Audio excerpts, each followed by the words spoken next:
What's going on, folks? Welcome to another episode of Kids Today with Dr. Kamal Jones. I am Dr. Kamal Jones. It is absolutely wonderful to be back with you all, especially on the dawn of another election, arguably as every election before has seemed to be one of, if not the most important election of our lifetime. And I'm coming before you. I got no notes. Really, this is off the cuff. I wanted to share a few words about the choice that I made in this election. I won't bury the lead. I made a very easy decision to vote for Kamala Harris to be the next president of the United States. But what fueled my decision, what directed my decision, is something that maybe is less common than what directs a lot of the conversation that we are seeing online or on the various news networks. I 100% made a decision based on who I think will be the most effective person for children. I voted kids in this election. And for me, it was clear that voting kids meant voting for Kamala Harris.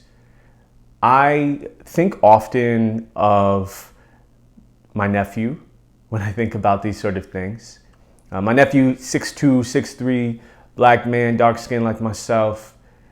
He is 15, which is about the same age as the young black men who were part of the Central Park Five. And for those of you who don't recall the Central Park Five, now the Exonerated Five, they were 5 young black men who were accused of, black and brown I should say, who were accused of committing an atrocious, heinous crime in Central Park. These young men, these teenagers, were arrested, were forced into making a confession, and ultimately served time in prison before they were eventually exonerated and they were found indeed to not have committed the crime. And during this case, really at the height of these tensions, then Donald Trump, a realtor, took out a front page ad calling for the death penalty for these children. My nephew, myself when I was a young man, and so many of my brothers look like these young men. And this wasn't some one-off thing for Donald Trump. First off, he doubled down on it as recently as, from what I saw, 2019, maybe even more recent. He is someone who, at his core, is the antithesis of so many of the young black and brown young men who I spend my time with, who I care for, who I once was myself. And so there's a through line to today for him.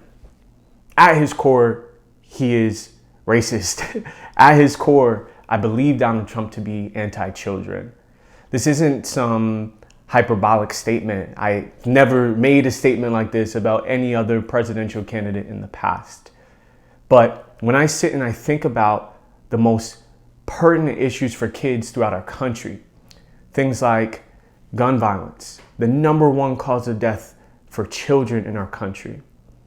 When I think about things like climate change, right? Really a climate crisis. The way Donald Trump makes jokes about, this is just going to allow for more waterfront property. When I think about things like education, we have one candidate who's talking about how we make investments in education, that being Kamala Harris. We have another who's talking about stripping funding out of the Department of Education, simply for people teaching things about history and equity. When I think about who is going to wake up day after day with a list of things that they are working on for the betterment of kids, and who is going to be waking up day after day with a list of what they want to be working on to get retribution and to take care of the grievances and all the people who've bothered them over the years, the choice could not be clearer for children in our country. I have the absolute privilege to care for children in the Bronx, where asthma rates are still through the roof. I think about who is going to be fighting for environmental changes to make our air cleaner and the water safer, or who is going to be fighting yet another trial of their own in New York or in some other state, Georgia, what have you, thinking about their own mess. This is something that could not be clearer for me as a pediatrician, as an uncle, as a member of a community.